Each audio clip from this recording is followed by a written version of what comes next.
अस्सलाम वालेकुम। आप देख रहे हैं प्रोग्राम एजेंडा 5 और मैं हूं हसनैन वहाब। शदीद होती सैलाबी सूरत हाल के नतीजे में नुकसानात में इजाफा होता चला जा रहा है। सैलाब से पूरी बस्तियां सफ़े हस्ती से मिटती जा रही हैं। भारत की जानिब से दरियाओं में पानी छोड़ने के बाद पंजाब के दरियाओं में सैलाबी सूरत हाल संगीन रुख इख्तियार करती जा रही है। हेड मराला के मकाम पर पानी का बहाव 19.5 लाख क्यूसेक से भी तजावुज़ कर चुका है। इंफ्रास्ट्रक्चर को बचाने के लिए चनाब में हेड कादराबाद बंद में शगाफ डाल दिया गया है। माहिरीन के मुताबिक इतने ज़्यादा सैलाब आने की वजह ग्लोबल वार्मिंग को ही समझा जा सकता है। ज़मीन का दर्जा हरारत बढ़ रहा है, जिसके नतीजे में ग्लेशियर के फटने या पिघलने से सैलाबों की शिद्दत में इजाफा हो रहा है। माहौलियाती तब्दीलियों का असर अब एक ख्याली ख़तरा नहीं रहा, बल्कि एक ठोस, वाज़े और तबाहकुन हकीकत बन चुका है। दुनिया के कई ममालिक इसका सामना कर रहे हैं, लेकिन पाकिस्तान अनगिनत वजूहात की बुनियाद पर उन चंद ममालिक में शामिल हो गया है जो माहौलियाती बहरान से इस वक्त सबसे ज़्यादा मुतासर हो रहे हैं। हमारी जोग्राफियाई पोजीशन, माशी सूरत हाल, बढ़ती आबादी और पॉलिसीज़ के फुकदान ने हमें उस मोड़ पर ला खड़ा किया है जहाँ महज बयानात या वक्ती इमदाद से मसाइल हल नहीं हो सकते। हालिया दिनों में पाकिस्तान में आने वाले शदीद बारिशों और भारतीय आबिजारियत के बाद पंजाब के दरियाओं में जो तुग़यानी आई है वो ना सिर्फ कई हज़ार एकड़ ज़र अराज़ी को निकल चुकी है, बल्कि लाखों अफराद की ज़िंदगियों, घरों और मुस्तकबिल के ख्वाबों को भी बहा कर ले गई है। अलमिया यह है कि हर बार यही मनासिर दोहराए जाते हैं। हर बार हुकूमत, सियासी जमातें और अवाम एक दूसरे पर इल्ज़ामात धरने के बाद खामोश हो जाते हैं। जो सबसे ज़्यादा मुतासर होता है वो हमेशा गरीब किसान, मजदूर, देही इलाकों के मकामी अफराद या कम आमदनी वाला शहरी होता है, जो ना सिर्फ बेघर होता है बल्कि इमदाद की राह भी तकते तकते थक जाता है।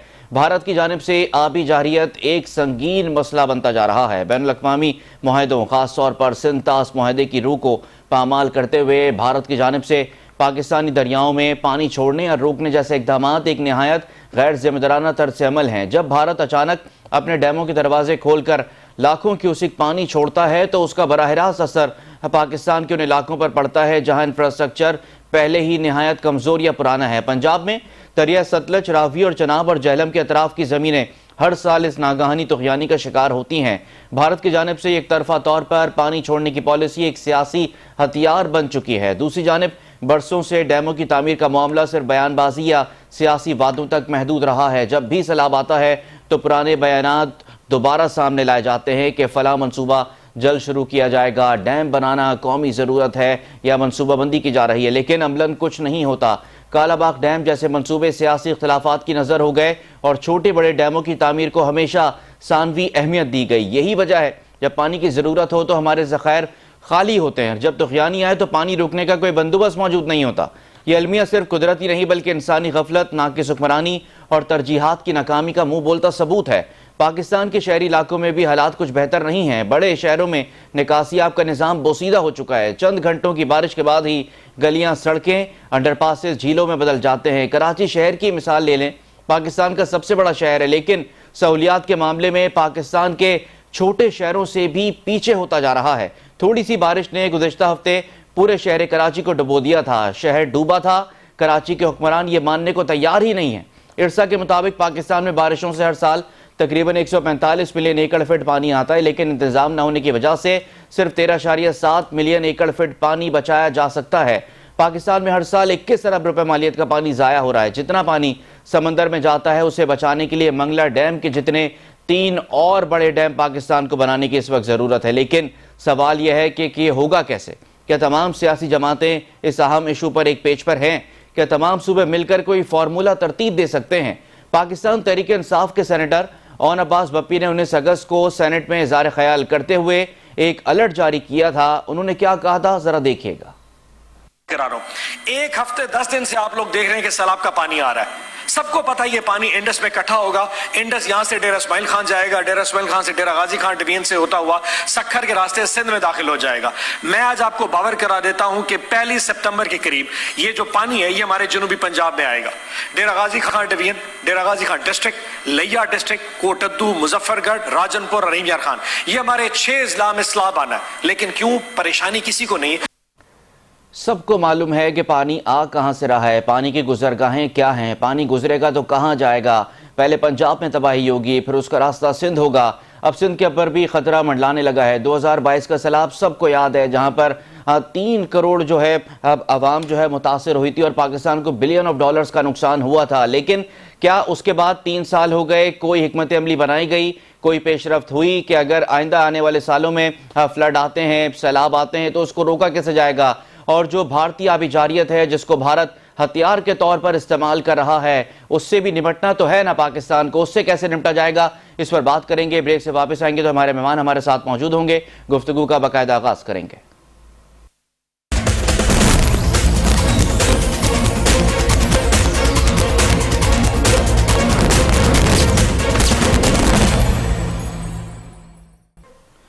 Welcome back. प्रोग्राम में एक बार फिर आपको खुशामदीद कहेंगे। हमारे मेहमान हमारे साथ मौजूद हैं। डॉक्टर परवेज़ नईम साहब ने हमें ज्वाइन किया है, वाटर एक्सपर्ट हैं। बहुत शुक्रिया डॉक्टर साहब, आपने प्रोग्राम के लिए वक्त निकाला।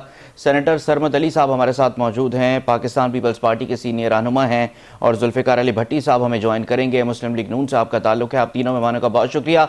डॉक्टर साहब, आपसे शुरू करना चाहूँगा, ये जो हम देख रहे हैं नेचुरल फिनोमिनस को कहा जा रहा है, मौसमियाती तब्दीली के असरात कहा जा रहा है, क्या सिर्फ मौसमियाती तब्दीली ही इस तमाम तर सूरत हाल की जिम्मेदार है जो हम देख रहे हैं कि सैलाबी सूरत हाल है, पानी को हम रोक नहीं पा रहे, पानी ने पूरी बस्तियां की बस्तियां उजाड़ दी हैं, सफास्ती से हम देख रहे हैं कि गांव के गांव मिटते जा रहे हैं।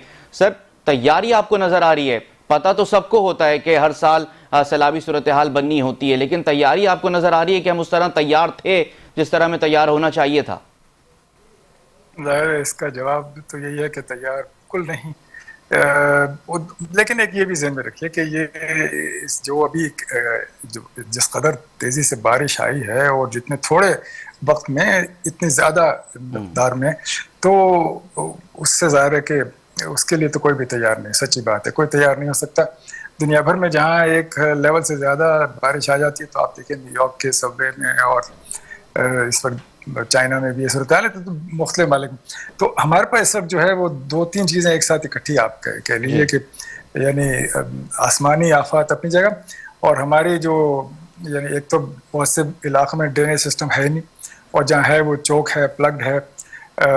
जो हमारी आबी गुजरगाहें हैं उनमें आप देखिए कि आबादियाँ उसके दाएँ बाएँ इतनी ज़्यादा हैं कि एक तो वो रास्ता तंग हो गया, अब पानी ने तो अपना रास्ता बनाना है, बिल्कुल। तो वो क्या करेगा, वो बस्तियाँ उखाड़ फेंकेगा।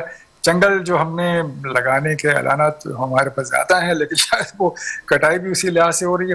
तो आप देखिए जैसे बुनेर में हुआ कि ऊपर दरख्त नहीं है, तो जब वो यानी बारिश का पानी एक तो बहुत ही थोड़े सी देर में कोई 4-5 इंच पानी गिर गया, तो वो जाहिर है अपने साथ मट्टी को काटेगा, और मट्टी को जब काटेगा तो वो कीचड़ बन जाती है, और कीचड़ का जो सैलाब है वो आता है, उसके ऊपर जो पत्थर बड़े साइज के वो भी उस तरह लुढ़कते, तो उनके रास्ते में क्या चीज़ रुकेगी। तो इसमें मेरे ख्याल है आपने जैसे मेरे ख्याल जिस तरफ इशारा कर रहे हैं वही है कि आसमानी आफात अपनी जगह, लोकल यानी जमीन पर हमारी मिसमैनेजमेंट, इस दोनों को अगर मिला लीजिए तो जो बिल्कुल आप सही कह रहे हैं सर, रोका तो नहीं जा सकता उसको, लेकिन उसकी शिद्दत को कुछ कम जरूर किया जा सकता है अगर सही तरीके से इकदाम किए जाएं, बेहतर पॉलिसीज हों।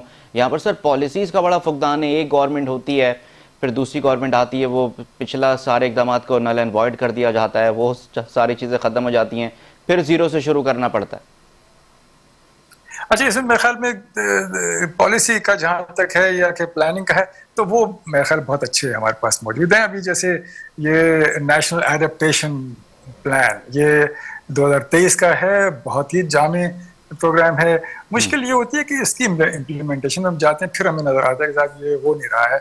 मैं आपको कराची की मिसाल दे दूँ, जैसे कराची में जो अभी अर्बन फ्लड आया, तो उसमें यानी कराची के जो हुआ करते थे बड़े ड्रेनेज चैनल, लियारी है, मलीर है, वो आस्ते आस्ते उन पे वो अहले नज़र ने बस्तियाँ आबाद कर ली, वो इतना उसको कम कर दिया। और अभी मज़े की बात ये या कि क्या रोने की बात ये है कि कुछ यानी सरकारी इमारत भी ऐसी हैं जो कि वो आबी गुजरगाह के ऊपर बैठी हैं, और उनके नीचे अगर आप देखें तो आप अल्लामान अल्लाफीज़ के क्या सूरत हाल है वहाँ पे। तो मुश्किल ये है कि ये ओवर ए टाइम या तो हम रिलैक्स हो जाते हैं कि जाओ अच्छा वो होगा देखा जाएगा, और फिर गुजर जाएगा तो फिर निपट लेंगे। तो मेरे ख्याल में इस वजह से अगर हम देखें पॉलिसी प्लान के लिहाज से पॉलिसीज हैं, प्लान्स हैं, उनकी इसी तरह फ्लड कंट्रोल के जो प्लान्स बिल्कुल आते सही। रहते हैं, तो वो बिल्कुल हैं अपनी जगह, लेकिन उसकी इम्प्लीमेंटेशन में हम एक तो ये भी देखें ना, रिसोर्सेज अपने देखिए कितने जी जी जी। कहाँ तक आप इस्तेमाल कर सकते हैं, और फिर आबादी आबादी का आप क्या करें। बिल्कुल आप यानी सही कह रहे हैं, देखिए ये जब तमाम तर इश्यूज अपनी जगह मौजूद हैं सर, लेकिन अब जो पंजाब में जो सूरत हाल है उसके बाद ज़ाहिर है पानी ने अपना रास्ता बनाना है, और उसके बाद फिर सिंध का नंबर है। अल्लाह ना करे कि सिंध में भी हम ये तमाम तर सूरत हाल देखें, क्योंकि सिंध गवर्नमेंट ये बता रही है कि उनकी तैयारी कबल इस वक्त उन्होंने मुकम्मल कर ली है। सरमद अली साहब, पाकिस्तान पीपल्स पार्टी की तैयारी, सिंध गवर्नमेंट की तैयारी है, क्योंकि उसके बाद ख़तरा है, एनडीएमए ने भी कहा है कि उसके बाद सिंध के तरफ पानी ने बढ़ना है, और सिंध में भी तबाही का खदशा जाहिर किया गया एनडीएमए की जानिब से।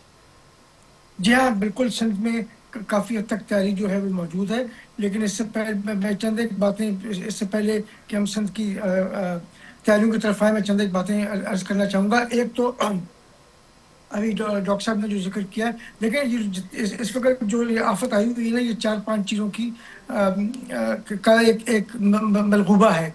सबसे पहले तो ऑब्वियसली एक नेचुरल डिजास्टर है, ये क्लाइमेट चेंज की वजह से जो कुछ हो रहा है दुनिया भर में। पाकिस्तान उससे सबसे ज़्यादा अफेक्टेड जो इलाके हैं दुनिया में, उसमें से सरफहरस्त इलाकों में पाकिस्तान है। दूसरा मसला जो है वो ये कि इसके ऊपर हिंदुस्तान ने जिस तरीके से पानी छोड़ दिया, जी और जी, जिससे हमारी पड़ोसियों की शरारत। पड़ोसियों के साथ उन्होंने पानी को, तो आपको पता है वो वेपनाइज पिछले 5-6 महीने से वेपनाइज करने की कोशिश कर रहे हैं, और उन्होंने वो अगर मैदान जंग में फतह नहीं हासिल कर सकते तो उन्होंने इस किस्म की शरारत करने की कोशिश की है कि हमें नुकसान पहुंचाया जा सके। और जो एक गिवन मैकेनिज्म था जो इंडस वाटर ट्रीटी का था, जिसके जरिए हर किस्म का डेटा प्रोवाइड किया जाता था, वो तो ख़त्म हो गया। उन्होंने एक दिन पहले तकल्लुफ़ बता दिया अपने हाई कमीशन को, और हाई कमीशन ने हमें इन्फॉर्म कर दिया कि जी ये हम करने जा रहे हैं। दूसरा ये तीसरी चीज़ जो है वो बेसिकली मैन मेड है। जिस तरीके से अगर हम देखें, हम जंगलात को काट रहे हैं। अभी आपने देखा है कि तस्वीरें नज़र आती हैं कि खैबर पख्तूनख्वा में बहुत सारे इलाकों के अंदर जो पानी के साथ जो टिम्बर कटी हुई थी वो भी बह रही थी। इस वक्त अगर हम देखें, अपर चित्राल जो है वो सबसे जो पाकिस्तान का सबसे बड़ा इलाका है जहाँ पे इलीगल ये टिम्बर कटिंग होती है, वो अपर चित्राल है। और उसको वहाँ के जो हुकूमती अफराद हैं उनकी पुष्टपनाही हासिल है, जिसको हम कहते हैं कि टिम्बर माफिया जो है वहाँ पे मौजूद है। इसी तरीके से अगर हम दूसरी तरफ देखें, प्लानिंग का फुकदान है। नथिया गली में आप देखें 18 मंजिल 16 मंजिल बिल्डिंग्स के उन्होंने एनओसी दे दिए हैं। अब खुदा का खौफ करें, आपकी बात बिल्कुल दुरुस्त है, तमाम तर चीज़ें तो हैं, ये सारे नेचुरल फिनोमेना आप जो गिनवा रहे हैं ये अपनी जगह पर मौजूद हैं, दूसरे ममालिक भी सामना कर रहे हैं, लेकिन हुकूमतों की हिकमत अमली तो होती है ना सर, जिम्मेदारी तो किसी को लेनी पड़ेगी। आप नहीं समझते पंजाब गवर्नमेंट की जिम्मेदारी तो अभी बनती है ज़्यादा? देखिए मैं उसी तरफ आ रहा हूँ, जैसे मैंने अर्ज किया, नंबर 1 नेचुरल डिजास्टर, नंबर 2 हमारे पड़ोसियों की शरारत, नंबर 3 मैन मेड, हमने खुद जंगलात काट के अपना बड़ा गला कर दिया, और जो हमने दरिया के किनारों के ऊपर बिल्डिंग्स बना दी, होटल्स बना दिए और तबाहकारी लिया है। नंबर 4 प्लानिंग का गालिबन के फुकदान, हमने उसको सर प्लानिंग तो नजर ही नहीं आ रही ना। अब जिस वक्त सैलाब पाकिस्तान में आ रहा था सर, सबको नहीं थे। जी हाँ, बिल्कुल आप दुरुस्त करें, वेल प्रिपेयर्ड नहीं थे हम। हमें पता था कि 2022 में क्या हुआ। हमें सर मैं एक चीज आपके सामने रख रहा हूँ, फिर आप उस पर कमेंट कीजिएगा। हमारा ख्याल था कि अपनी सिंध में होगा, पंजाब में नहीं होगा या केपी में नहीं होगा, हम शायद उस तरफ लगे रहे, लेकिन ये एक नेचुरल डिजास्टर है, कहीं भी हो सकता है। और सिंध में एक तो हमें प्रिपेयर्डनेस जो है ना वो कहीं भी नजर नहीं आई। मतलब सर आप ये कह रहे हैं कि पंजाब में प्लानिंग थी नहीं, पंजाब की तैयारी थी नहीं सैलाब से मुतालिक? मैं जो कह रहा हूँ, प्रिपेयर्डनेस नहीं थी, दे वर नॉट प्रिपेयर्ड। कि ऑब्वियसली मेरे में इतना ज़्यादा आ गया कि शायद वो उन्होंने सोचा भी नहीं होगा। प्रिपेयर्डनेस होनी चाहिए थी, सोचना चाहिए था। शायद उनका ख्याल था सबका कि सिंध में आएगा, सिंध में पहले भी आया था, सिंध सबसे ज़्यादा। सर ये बहस तो सर देखें ना, सर देखें ये बहस तो चल रही थी, कौमी असम्बली में बात होती रही, सेनेट में बात होती रही, पाकिस्तान तहरीक इंसाफ के रहनुमा पंजाब के बात करते रहे कि सैलाबी सूरत हाल है, लेकिन पंजाब की हम पूरी काबीना देख रहे थे, वो जापान के दौरे पर थी और वहाँ से सर शायद जो जापान में जो सुनामी आया था शायद उससे बचने की टेक्नोलॉजी लेने पंजाब गवर्नमेंट वहाँ गई थी, लेकिन पता नहीं मुझे वो टेक्नोलॉजी उनको मिली नहीं मिली, लेकिन उनके पीछे सैलाब जरूर आ गया पंजाब। जब मैं प्रिपेयर्डनेस की बात करता हूँ ना, तो उसके अंदर एक फैक्टर ये भी है कि I think the government should have been in Lahore in Punjab, उसको जमीन पे नजर आना चाहिए था बजाय इसके। सर आपकी सर पंजाब के रहनुमा हसन मुर्तजा साहब, उन्होंने अपने बयान में कहा है कि सारी गुजरगाहों पर तो पंजाब में सोसाइटियां बना दी गई हैं और पंजाब गवर्नमेंट एक्शन उस पर नहीं ले रही। सर कोई तो मफाद होगा। देखिए उसके अंदर सबसे बड़ी चीज जो मेरे ख्याल में वो आपको ज़हन में रखनी चाहिए कि जब चौधरी परवेज इलाही साहब की हुकूमत थी तो उन्होंने कितने ग्रीन एरियाज को ब्राउन एरियाज के अंदर डिक्लेयर कर दिया था और वो एक दिन में असेंबली से पास करा दिया था। उसके अंदर ये सब फैक्टर्स हैं। लेकिन आप बात कर रहे थे सिंध की प्रिपेयर्डनेस की, मेरे ख्याल में जब कराची में अर्बन फ्लडिंग हुई, काफी लोगों ने उसके ऊपर क्रिटिसाइज किया और उसके ऊपर बात की, लेकिन कराची जो था वो clear the next day. The mayor was on the streets himself. Sir आप क्या बात कर रहे हैं? सर हम भी कराची के शहरी हैं। सर कराची कहाँ साफ था? आप क्या कह रहे हैं सर? और काफी हद तक सही हो गया था कराची। नहीं सर 3 दिन तक हम इंतजामिया को ढूंढते रहे कराची में लोग। सर कराची के 3 करोड़ अवाम 3 दिन तक इंतजामिया को ढूंढते रहे कराची। सर कहाँ आप साफ? आप सर मुर्तजा वहाब की जो ऐनक है सर उससे देख रहे हैं तो आपको कराची साफ नजर आएगा। जो मेयर कराची की जो ऐनक है सर आप उससे देखेंगे तो कराची आपको बिल्कुल साफ नजर आएगा। मेरे ख्याल में अगर हम अपने कुछ देर के लिए जो हमारे एंटी पीपल्स पार्टी बाइसेस हैं उनको अगर एक तरफ रख लें तो फिर हम बात करते हैं, वरना फिर बात करने की कोई जरूरत नहीं। सर आप प्लीज, हमारे यहाँ एक मसला ये है, हमारे यहाँ कराची में एक मसला ये है कि हमारे यहाँ एक एंटी पीपल्स पार्टी बाइसेस होते हैं। हम उनको लेकर समझते हैं कि पूरा जो शहर है वो हो रहा है। जो मेयर थे वो सड़कों पर थे, 36 घंटे वो शख्स सोया नहीं। चीफ मिनिस्टर सड़कों पर थे, खुद उन्होंने मॉनिटर की चीजें। और इस वक्त भी प्रिपेयर्डनेस जो है मीटिंग्स हो रही हैं हर जिले में, हर इलाके में। उस इलाके के एमएनए और एमपीए को भेज दिया गया, उनको कहा गया कि आप वहाँ बैठें और बाकायदा फोकल पर्सन्स मुकर्रर कर दिए गए हैं जो इन सब चीज़ों को मॉनिटर कर रहे हैं और देख रहे हैं कि लेकिन ये नहीं कहा जा सकता कि क्या होगा, लेकिन कम से कम आपको प्रिपेयर्डनेस थोड़ी बहुत ही आपकी होनी चाहिए। मेरे ख्याल में सब सर आपका पॉइंट आ गया सर। ये एंटी पीपल्स पार्टी बायसनेस नहीं है सर। 17 साल से पीपल्स पार्टी की गवर्नमेंट है सर। आप अभी भी वफाकी गवर्नमेंट का हिस्सा हैं। 17 साल से सिंध में पीपल्स पार्टी की गवर्नमेंट है। वजीर आला सिंध एक जियाला है सर, मेयर कराची एक जियाला है। इख्तियारात का रोना भी नहीं है सर। अब तो तमाम तर चीजें उनके हाथ में। वाटर एंड सीवरेज कॉर्पोरेशन के खुद वो चेयरमैन है, केडीए के खुद वो डील करते हैं चीजें सर। सारी चीजें उनके हाथ में। सर मैं एक बात आपको कह सकता हूं, इतना पावरफुल मेयर माजी में कभी नहीं था जितने मुर्तजा वहाब साहब हैं। मेरे ख्याल में आपको मुस्तफा कमाल साहब ये नहीं याद, लेकिन चलें छोड़िए इस बात को। मसला ये है कि जिस तरीके से आप बोल रहे हैं कराची के हवाले से, उससे बिल्कुल साफ जाहिर होता है कि जो हमारा एक एंटी सिंध बायस है ना, वो या एंटी पीपल्स पार्टी बायस है, वो नजर आता है। तो मेरे ख्याल में उसको अगर हम एक तरफ उस ऐनक को एक तरफ उतार कर रख के एक न्यूट्रल ऐनक के जरिए देखें तो हमें नजर आएगा कि कराची में किस तरीके से मेयर ने काम किया। चले मुस्लिम लीग नून के रहनुमा आसिफ बाजवा साहब हमारे साथ मौजूद हैं, उनसे उनका पॉइंट ले लेते हैं। आसिफ बाजवा साहब बहुत शुक्रिया, आपने प्रोग्राम के लिए वक्त निकाला। सर पंजाब में जो सूरत हाल देख रहे हैं, सब तरफ से ये कहा जा रहा है कि प्रिपेयर नहीं थी पंजाब की गवर्नमेंट। हमारे साथ सरबत अली साहब भी मौजूद हैं, पाकिस्तान पीपल्स पार्टी से उनका ताल्लुक है। वो भी यही बात कर रहे हैं कि पंजाब गवर्नमेंट प्रिपेयर नहीं नजर आई इस तमाम तर सूरत हाल के हवाले से, जबकि सिंध गवर्नमेंट कह रही है कि सिंध में ऐसी सूरत हाल बनती है तो वहां उनकी तमाम तर तैयारी मुकम्मल है।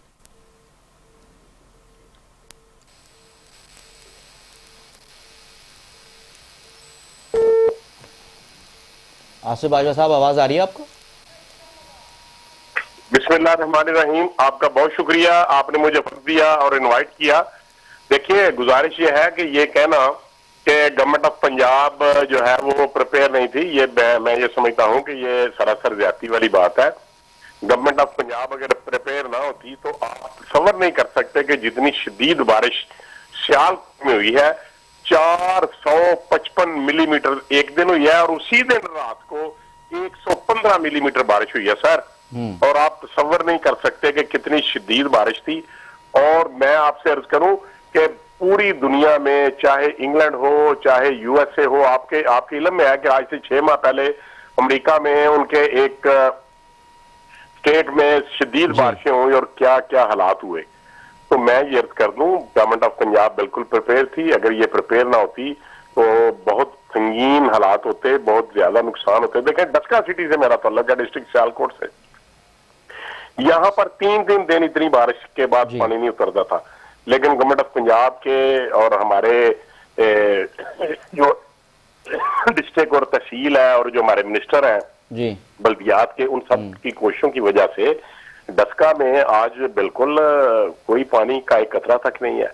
और जो देहात है जहाँ पे पानी मौजूद है, मेरी बात सुनिए सर, लेट मी कंप्लीट, जहाँ पे पानी मौजूद है वो डिजास्टर है।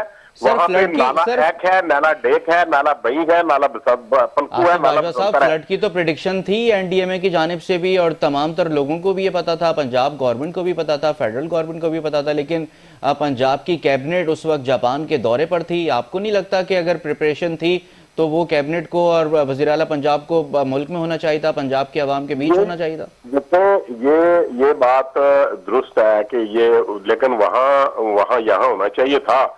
लेकिन जब ये बारिशें शुरू हुई हैं वो यहाँ पर थी, दौरा मुकम्मल करके आ चुकी थी, नंबर 1। नंबर 2, और जो दूसरे ममालिक के दौरे होते हैं वो कई दिनों से, कई महीनों से पहले वो उनकी प्लानिंग होती है।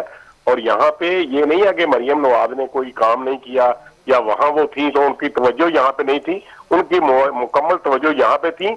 और इसी वजह से जो लोग, जिन लोगों ने नजायज तजावजात कायम की हुई थी, जिनके डेरे थे, जिनके माल मवेशी जो दरिया है उनके किनारों के ऊपर या दरियाओं के अंदर मौजूद थे, जहां पे कभी पानी नहीं आया। देखें, 40 साल के बाद पानी आया है दरिया सतलुज में, और क्या ख्याल है कि लोग खाली थे? वो नहीं, खाली नहीं था। वहां पे कोई अल्लाह के फजल से जानी नुकसान नहीं हुआ, लेकिन पानी की वजह से लोगों की फसलें तबाह हुई हैं। जो खाली दरिया था वहां पे लोग अपना उन्होंने वहां पे काश्त करते थे, जानवर रखे हुए थे। अभी भी ये कहा जा रहा है कि पंजाब गवर्नमेंट जो है वो कुदरती आफत के पीछे छुपने की कोशिश कर रही है। और हसन मुर्तज़ा साहब की मैं बात कर रहा था, उन्होंने भी ये कहा कि पंजाब में कोई तैयारी नहीं थी। आपके अपोजिशन में है पंजाब में, वो कह रहे थे कोई पंजाब में तैयारी नहीं थी, बल्कि आपके इत्तेहादी है फेडरल गवर्नमेंट में भी, और वो कह रहे थे कि हुकूमत पंजाब जिम्मेदारी लेने को तैयार नहीं है। नहीं, गवर्नमेंट ऑफ पंजाब जो है वो हर चीज को ओन करने को तैयार है, वो ओन कर रहे हैं। वो हर जगह पे तमाम डिस्ट्रिक्ट जो हमारी मैनेजमेंट है और तमाम इलाकों के एमपीएज, एमएनएज, मिनिस्टर्स, देखें कल और आज भी हसन इकबाल साहब भी यहाँ पे मौजूद थे, ख्वाजा मोहम्मद आसिफ साहब भी यहाँ पे मौजूद थे, और दीगर जो हमारे मिनिस्टर हैं बल्दियात के, जिशान रफीक साहब, वो भी यहाँ पे मौजूद थे। कोई एमएनए, कोई एमपी है गुजरांवाला डिवीजन का गैर हाजिर नहीं था। सब लोग मौके पे मौजूद थे और मैनेजमेंट के साथ लेके ट्रैफिक कमिश्नर और दीगर जो इदारे थे जो फ्लड रिलेटेड है या जो डिजास्टर मैनेजमेंट है, सब लोग मौके पे मौजूद है। यहाँ पर तो कैजुअलिटी होती थी, लोग गुम हो जाते थे, बह जाते थे, लेकिन इन्होंने बड़ी सख्त मेहनत की है और मेहनत करने के बाद लोगों को वहां से खाली करवाया है। लेकिन जो लोग वहां, आसिफ साहब एक बात का जवाब दीजिएगा, सियालकोट भी बड़ा शहर है और कराची भी एक बड़ा शहर है पाकिस्तान का, क्या पंजाब गवर्नमेंट ने सियालकोट शहर कराची से पहले साफ कर लिया, जैसे कराची हमने देखा कि डूबा? सर देखें, मेरा बड़ा ताल्लुक रहा है, मैं 10-15 साल कराची में रहा हूँ और पिछले साल भी मैं कराची में था। मैं I don't want to criticise any political party, मैं, वो हमारे इत्तेहादी हैं, हम क्रिटिसाइज नहीं करते। लेकिन आप अगर देखें कि करतारपुर राहदारी में जहाँ पे 4.5 फीट पानी था, आज वहां पे 1 इंच पानी मौजूद नहीं है। उस दरबार में जो सिखों की एक मुकद्दस बिल्डिंग है, वहां पे डिजास्टर आया, गवर्नमेंट ने सबसे पहले वहां पे तवज्जो की। हसन इकबाल साहब वहां पे पहुंचे, डिप्टी कमिश्नर वहां पे पहुंचे, डिजास्टर के जो मैनेजमेंट है वो लोग वहां पे पहुंचे, वहां पे लोगों को रेस्क्यू किया गया जो वहां पे जायरीन थे। कल भी हम करतारपुर की फुटेजेस देख रहे थे, वहां तो सब पानी पानी है सर, अभी भी हम चला रहे हैं। कल था, आज नहीं है, आज 1 इंच भी पानी नहीं है। फुटेज मैं दिखा सकता हूं, अगर कहें तो मैं आपको भिजवा देता हूं, आज बिल्कुल भी पानी वहां पे नहीं है। तो इसलिए मैं ये समझता हूं कि गवर्नमेंट ऑफ पंजाब ने पूरी अपनी जिम्मेदारी निभाई है। अभी देखें, 72 गवर्नमेंट ऑफ पंजाब ने बारिशों के दौरान बेहतर कारकर्दगी दिखाई। आप थोड़े नंबर ज्यादा दे रहे हैं सिंध से, ये मान रहे हैं आप? देखिए, मैं मानता हूं के नंबर थोड़े नहीं ज्यादा हैं हमारे सिंध की गवर्नमेंट के मुकाबले में। गवर्नमेंट ऑफ पंजाब बहुत बेहतर तरीके से काम कर रही है, हम नहीं चाहते, लेकिन उनको अब पता चल चुका है। तो आप भी देखें ना, जो मुल्तान में 72 घंटे के बाद पानी पहुंचना था, अब 48 घंटे हो चुके हैं, 24 घंटे बाकी रह गए हैं। लोगों को खाली कराया जा रहा है, जो दरियाओं के और नदी नालों के और जो मुजाफाती और निचले दर्जे के इलाके हैं, वहां पे लोगों को बड़ी कोशिश के साथ रिक्वेस्ट कर करके वहां से खाली करवाया जा रहा है कि यहाँ पे डिजास्टर होने वाला है, पानी आने वाला है, आप इसको खाली कर दें। और देखेंगे आप कि मुल्तान में भी पानी। मैं डॉक्टर साहब से पूछता हूं कि हर साल जब भी सैलाब आता है या जब भी 1-2 साल के वक्फे से सैलाबी सूरत हाल बनती है, क्या गांव के गांव खाली कर देना यही वाहिद हल है हमारे पास? क्या हमारी हिकमत अमली यही है, या सैलाब को किसी और तरीके से भी रोका जा सकता है या इसकी शिद्दत को कम किया जा सकता है? डॉक्टर साहब, क्या एक वाहिद हल हमारे पास यही बचा है कि तमाम लोगों से गांव खाली करा लिए जाएं, माल मवेशियों को वहां से शिफ्ट कर दिया जाए, फिर वो गांव के गांव डूब जाएं, फिर हम इंतजार करें साल भर पानी निकले, या कोई और भी तरीका है हम इससे निपट सकते हैं?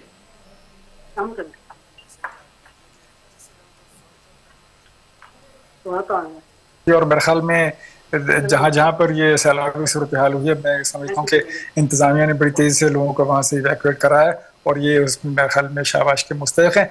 एक मैं अर्ज करूँ, देखिए ये जब फ्लड इस तरह का आ जाता है तो सब मेरा खड़ा होना या किसी बड़े ऑफिसर का वहाँ खड़े होना डजंट मेक एनी डिफरेंस, कोई फर्क नहीं पड़ता उससे। बिल्कुल ऐसे फर्क पड़ता है कि अगर आपने पहले से पेशबंदी की है, वहाँ पर ऐसे स्ट्रक्चर बनाए हैं, जो कि पहली बात ये कि ड्रेनेज आपका मौजूद होना चाहिए ताकि वो जो आम पानी आता है, तो देखिए आपने कम करना है, सैलाब की शिद्दत को कम करना है ताकि लोगों की मुश्किलात में कमी आ सके, और उसके लिए ड्रेनेज सिस्टम आपने बेहतर करना है सबसे पहले। दूसरा ये कि ऐसे स्ट्रक्चर बनाए जाते हैं जिससे पुश्ते बनाए जाते हैं, रिटेनिंग वॉल्स बनाई जाती हैं ताकि पानी का बहाव जो है वो बस्तियों में दाखिल ना हो, और अगर हो तो उसकी रफ्तार बहुत कम हो। ये अच्छा ये हो गया। फिर उससे पहले आप पेशबंदी करते कि ऊपर जाके कहाँ पर हम इनको यानी रोक सकते हैं। जैसे मैं करूँ कि 2010 में जैसे था और उससे पहले भी था, तो वहाँ अंदाजा हुआ कि ये मोहम्मद डैम जहाँ बनाया जा रहा है वो इसीलिए बनाया जा रहा है कि उस तरफ से सैलाब पहली बार आया था, तो लिहाजा कोशिश की गई कि वहाँ पर डैम बनाकर उस पानी को ज़ाया करने के बजाय कि वो तबाही फैलाए, आप उसे स्टोर करें ताकि उसे बाद में इस्तेमाल कर सकें।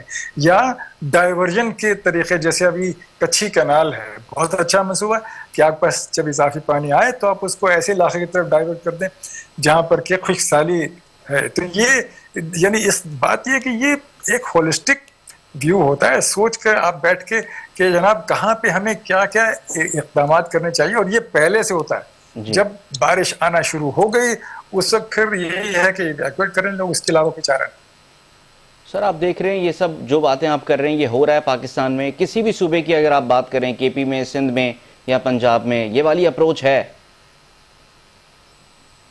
देखिए अभी तक तो वो सब मैं क्या अर्ज करूँ, देखिए मुझे जिस चीज़ का अफसोस होता है कि इंसानी जान गई, माल मवेशी गए, लोगों की फसलें तबाह हुई, घर बर्बाद हो गए। इसमें अगर वो यानी एक तो हम उस पर इनकार नहीं कर सकते कि वॉल्यूम ऑफ वाटर जो जितना पानी आया है वो इससे पहले कभी उस इलाके में नहीं आया था, अब आ गया। लेकिन जिन चीज़ों को, जो चीज़ें आपके काबू में थी वो आपने किस हद तक की, वहां पर फिर क्वेश्चन मार्क। आप बिल्कुल सही कह रहे हैं कि वो लगा हुआ है, और उसमें देखिए जब यानी फ्लड कंट्रोल स्ट्रक्चर बहुत से बनाए हुए हैं, अब आप देखिए बहुत से पुश्ते जो हैं वो इरोड हो गए, कट गए, उड़ गए। सवाल वहाँ पैदा होता है, भाई ये किसने डिजाइन किया था और ये क्यों अपनी जगह पे कायम नहीं रह सका? ये आपकी डिफेंस लाइन।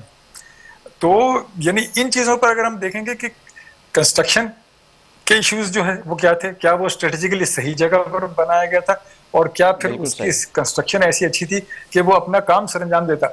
ये इन चीज़ों को अगर हम देखना शुरू करेंगे तो फिर मेरे ख्याल हम सही नतीजे पहुंच सकते कि हमें हमारी कहाँ पे कोताही है।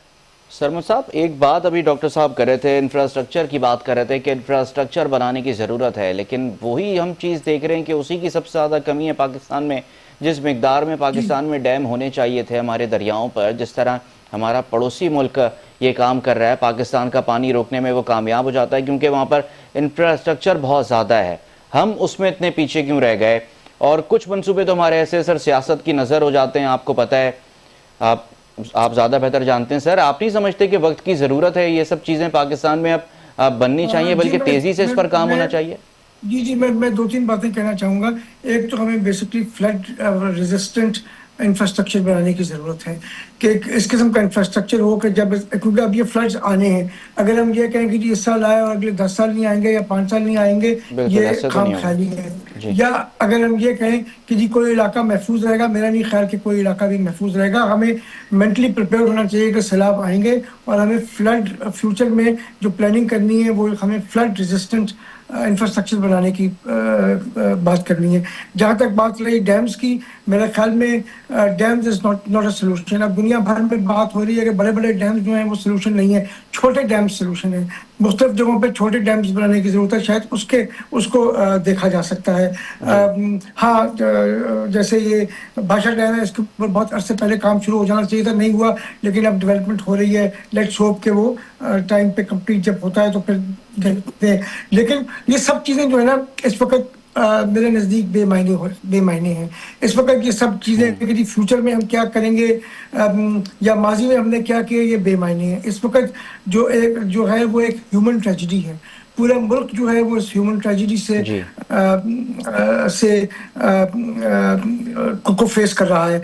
इस वक्त पॉइंट स्कोरिंग करनी या इसके ऊपर सियासत करना या किसी एक, सर आप सही कह रहे हैं सर, वो तमाम जाने बचाना बहुत जरूरी है, लेकिन सर वो आर्जी हल है ना सर, मुस्तकिल हल तो निकालना पड़ेगा। करें सर, प्लीज। तो ये इस वक्त ये गुफ्तगू करने के जी कराची में ये नहीं हुआ, लाहौर में ये नहीं हुआ, या वहाँ पे जीबी में ये नहीं हुआ, ये सब बेमायने हैं। इस वक्त बेसिकली हमें इंसान बन के सोचने की जरूरत है। ये सब चीज़ों को छोड़ दें, फर्क चेंज, ये सियासत आप 2 महीने बाद भी कर लेंगे, मुझे और भट्टी साहब को आप 2 महीने बाद भी लड़ाने की कोशिश कर लेंगे। आज आप इन चीज़ों को छोड़ दें और आज सिर्फ ये देखें कि इस ह्यूमन ट्रेजिडी में हम किस तरीके से सब हिस्सा डाल सकते हैं और इसको किस तरीके से हम लोगों को हिफाजत डाल सकते हैं और लोगों के लिए हम क्या कर सकते हैं। इस वक्त सबसे अहम तरीन चीज़ जो है वो पाकिस्तान के अवाम है, चाहे वो सिंध में हो, चाहे वो पंजाब में हो, चाहे वो गिलगित में हो, चाहे वो खैबर पख्तूनख्वा में हो। जहाँ जहाँ सैलाब से फैक्ट्रीज हैं वो सब पाकिस्तानी शहरी हैं, और हम या आज़ाद कश्मीर में हो सब पाकिस्तानी शहरी हैं। हमें सबको कोशिश करनी चाहिए कि हम इनके मसाइल किस तरीके से हल करें। Sir for the sake of the argument sir, ये मान लें कि सैलाब वाला फेज जो है ना हमारा गुजर गया, इतने देर लगी पानी निकालने में, ये सब चीजों को छोड़ दें सर। 1 मिनट के लिए चलें, ये मान लें कि हमारा सैलाब वाला फेज गुजर गया और पाकिस्तान में अल्हम्दुलिल्लाह इतना नुकसान भी नहीं हुआ। Sir what next? उसके बाद तो सर फैसला साजी का इख्तियार तो आपके पास है सर, क्या फिर करेगी सिंध हुकूमत भी और पंजाब हुकूमत भी? सर वंस ये चीज़ें ये हम इस तरह से निकल जाए, जैसे मैंने अर्ज किया कि हमें सोचना, हमें ये जहन में रख लेना चाहिए कि ये वन टाइम इवेंट नहीं है, ये आता रहेगा, क्योंकि क्लाइमेट जिस तरीके से चेंज हो रही है, हम सफ़े अव्वल में है उसके फैक्टर्स में से ग्लोबली। सर एक बात बताएं सर, आप अभी जिक्र कर रहे थे कि बड़े डैम्स मसले का हल नहीं है, छोटे डैम्स मसले का हल है, ऐसे ही आप कह रहे थे सर। सिंध में है कोई ऐसी साइट? छोटे डैम्स को कंसीडर करना चाहिए, बड़े डैम्स, दुनिया भर में बड़े डैम्स के बारे में बातें हो रही हैं इस वक्त। आप देखें तरबेला और मंगला जो है टिपिंग, मतलब अगर खुदा ना खास्ता something happens to any big dam, the whole country goes under water. मतलब ये सब चीज़ों को सोचने की जरूरत है, इसलिए जरूरी है कि हम छोटे डैम्स के बारे में बात करें। इसलिए जरूरी है सर सिंध में कोई ऐसी साइट्स हैं जहां पर छोटे डैम्स बनाए जा सकते हैं? सोचना ये चाहिए, इस वक्त हमें सोचना ये चाहिए कि हम नंबर 1 हम फ्लड रेजिस्टेंट इंफ्रास्ट्रक्चर किस तरीके से बना सकते हैं। हमें एक बार इस ट्रेजेडी से निकल जाए तो मेरे ख्याल में वफाकी हुकूमत को तमाम सूबाई हुकूमतों के साथ बैठ के इसके ऊपर प्लानिंग करनी चाहिए कि अगले साल या अगले से अगले साल या 3 साल या 5 साल या 6 साल के बाद हम क्या करेंगे, क्योंकि हर दूसरे तीसरे साल ये होना है। ठीक है सर। 2022 में जब सिंध में सैलाब आया था, उसके बाद सर 2022 में जब सिंध में सैलाब आया था, 3 साल हो गए, उसके बाद कोई ऐसा इंफ्रास्ट्रक्चर सिंध में बना है जिस तरह की आप बात कर रहे हैं? सर एक कम से कम जो एक इंफ्रास्ट्रक्चर बना है ना, जिसके बारे में मेरे ख्याल में पूरी दुनिया बात कर रही है, वो बेसिकली ये है कि पहले लोगों के मड हाउसेस होते थे, मट्टी के घर होते थे, और वो घर बह जाते थे जब सैलाब आता था। अब फ्लड रेजिस्टेंट घर जो हैं वो सही। बने।